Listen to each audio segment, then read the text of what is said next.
Return of the Mount Hua Sect, Chapter 155.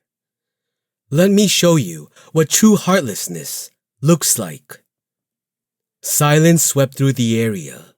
Maki couldn't open his mouth. He couldn't believe that Dera's sword could be defeated this easily. Even he couldn't guarantee such an easy victory. Rather, he would have to put his life on the line if he had been the one to battle Dera's sword. But the child standing before them had killed him as easily as snuffing out a bug. Instantly, all sense of reality seemed to collapse and fade away. Losing one's grip on reality on a battlefield was an unacceptable error. However, what just happened was almost too absurd to believe. Maki was about to speak, but quickly fell silent. Any words he wanted to speak felt meaningless at this time. Dera's sword's severed head had fallen to the ground with eyes that would eternally reflect his disbelief. That expression accurately echoed the sentiments of those present. It represented everyone's current emotions. Clench. Cho Myung-san's grip tightened around his blade. As expected. He couldn't have imagined this, but his senses were right. This young man was no beginner or newbie. Rather, he was a killing spirit. This wasn't an issue of the young man being strong or not. It was clear that this young man had been through countless battles, and in the process, he must have created a river of blood beneath a mountain of corpses. There wasn't even a flicker of unrest in his actions. As if he was thoroughly accustomed to it, there were no ferocious or wild emotions that escaped his stoic visage. Seeing this only confirmed Cho Myung-san's thoughts. He made beheading a person look as natural as plucking leaves from a tree. Clearly, that bastard is so used to killing. Cho Myung-san gulped. Maybe, just maybe, this will be my grave. Upon realizing that his back was drenched in a cold sweat, he firmly came to a decision. Let's work together. What did you say? I said we should work together. Everyone's eyes were stolen from Chongmyung as they darted to Cho Myung-san. Their gazes were a mix of shock, dismay, and anger. Did you just say we should work against that kid? It would be better if you shut up. Age doesn't mean anything in Gangho. What matters is strength, and that man there is definitely strong. Also, Cho Myung-san closed his mouth. It was meaningless. No matter how hard he tried to explain, there was no way to make the others understand Cho Myung's casual familiarity with murder. This was no longer a matter of logic, but rather an issue of sense and instinct. How could I explain to them that my senses are screaming about how dangerous he is? If we don't work together, we'll all die. It sounded absurd, but everyone present knew that those nonsensical words were the truth. They all saw the head rolling on the ground. If they failed to grasp the opponent's strength, even after seeing that battle with their own eyes, they would never have been able to survive until now. He doesn't even seem to be out of breath. The young man had taken no damage at all from the beginning until Dera's sword's head was separated from his neck. Therefore, the difference between their skills was too great to judge. If Chongmyung had decided to use his full strength without conserving anything, perhaps he could have finished him off before he even had a chance to retaliate. At least those still alive were all able to grasp the situation. How can such a demon exist? Sonmyung let out a moan. He lacked the ability to accurately gauge the young man's power, but it obviously extended far beyond his own reach. Sonmyung bit his lip. Let's work together. Everyone stayed silent at those words. Throw your pride away. This is something we need to do to protect our lives. Who would know we joined forces here anyway, right? If the outside world came to know that these men had cooperated in fighting a single disciple from Mount Hua, a young one at that, they would become laughingstocks. For strong men living in Gangho, ridicule was intolerable.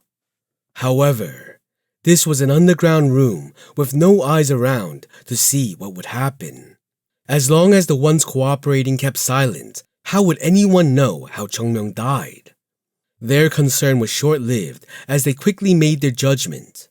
Those who actively sympathized stepped forward without a word, and those who were passive couldn't back down either. Regardless of whether they ganged up or not, Chungmyeong needed to be killed here in order for them to survive. Chungmyeong's eyes sank and his momentum shifted as he looked at those around him. Was he angry? No way. It seemed like Chungmyeong was angry when he looked at the corpses, but he wasn't. Rather, he could agree with them. They had entered the sword tomb armed with their own weapons, which meant that they came prepared to risk their lives. It was meaningless to separate right from wrong when people were actively throwing themselves into life or death situations. Hong Dae-kwang didn't seem to agree with that, but for Chungmyeong, this felt natural. This was nothing for him, who had experienced hellish wars in the past. He had seen countless sights more terrible than this. The anger that threatened to penetrate through one's flesh and the heart that passionately burned with righteousness was meaningless on the battlefield. The reason he killed Daera's sword was simple, because that man tried to kill him first. After being reborn in this new body, Chungmyeong hadn't once set foot on a battlefield. Fighting with children, stealing money, or bullying others could not be considered battles. Only when one is filled with the malicious desire to kill their opponent, even as their limbs are torn from their body, could it truly be called a battlefield. And those that stand on the battlefield should understand that matters rarely go as planned. That was all. That was what Chungmyeong realized in the wars of the past. Drip. Drop. Blood dripped to the ground from Chungmyeong's plum blossom sword. Chungmyeong coldly observed as the group approached with weapons drawn. 9 in total. He needed to kill all 9 while preserving as much stamina as possible. Kid. Damn it, I can't even call you kid. Ma Kui, who took the lead with a contorted face, held out an axe with blue key on it. You should feel honored. If you weren't this strong, we never would have joined forces like this. Chungmyeong looked at him and spoke. If you're done talking, come. Ma Kui gnashed his teeth. It was shameful, but he knew. Even if he had to live in shame, it was 100 or even 1,000 times better than dying while holding on to his pride. Moreover, this was a place where dying left one in an unrecognizable open grave. In this place, pride wasn't worth a single cent. I'll admit that you have guts. Even if you die here, Mount Hua's name will spread throughout the world. As this happened, Chungmyeong was calmly analyzing his opponent's strength. Cooperation. He wasn't going to blame them for that. So many people in Gangho hold on to those antiquated ideals and feel that it's shameful to unite to survive. But if the opponent is too strong, are people expected to just rush headfirst into death? This was no game. There were no second chances after death. Whether it be poison, cooperation, traps, or even needing to clench their opponent's crotch, anything was acceptable if it meant survival. But some would disagree. Not just 1 or 2, but 9 people ganging up on a child so much younger than themselves. More than strength, I suppose a thick face is what's needed to survive. Step. Step. A man slowly walked forward and stood next to Chungmyeong. Chungmyeong glanced to his side to see who it was. Baekchun. He stood there with a faint smile. Perhaps he had come forward to assist. Chungmyeong's response to such a kind Sasuk was, "What? You're in my way. Move." "I was helping." Baekchun sighed. Then, ignoring Chungmyeong's words, he drew his sword and aimed it forward. "Even if I'm in your way, deal with it." "Huh?" "I am your Sasuk and your brother in the sect. How can I stand aside while my Sajil is risking his life in battle? No, I would prefer that over you disturbing me. You're right, Sasuk. Perhaps impressed by his valiant words, Yunjong quickly approached and stood next to Baekchun. Saje is fighting with his life on the line. As his Sahyung, I cannot just watch from the sidelines. I agree with that. Jogul. Let's fight together. Yu Yi-sol. Chongmyung sighed as he looked at the disciples of Mount Hua, who filled in the gaps to his left and right. Well, they are young kids. Seeing them rush into this fight without even knowing what kind of situation this was felt annoying. Then you had better be prepared to sever an arm or cut their head off. Do you think it's going to be easy? We know this is no easy feat, Baekchun whispered coldly. But if we continue hiding behind you whenever a strong opponent emerges, we will remain behind you forever. We might be a hindrance now, but if we fight like this, we'll be able to support you properly one day.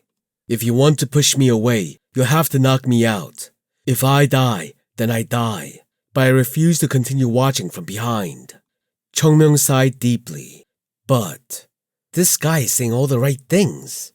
Chongmyung knew that Baekchun's words were correct.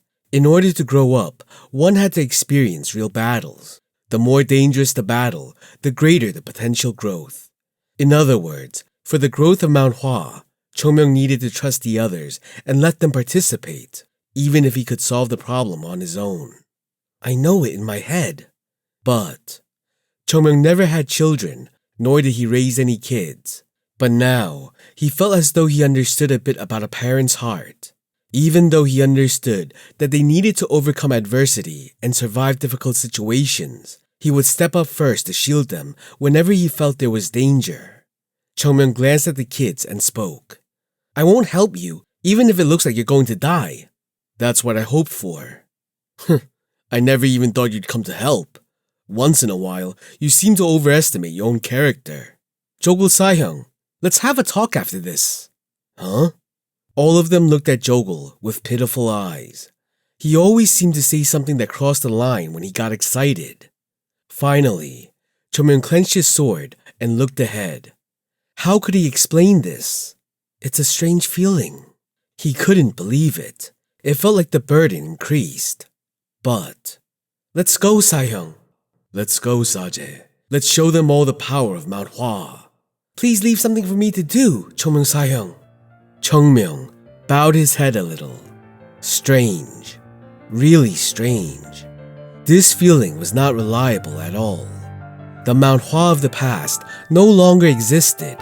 No matter how hard he tried, he would never be able to bring that back. But Chongmyung shouted, Let's go! Break those bastards' heads! Yeah! Ah! His Sahyung shouted and charged. Marching in step with them, Chongmyung bit his lip. My Sahyung, my sect leader Sahyung, my Mount Hua is right here too.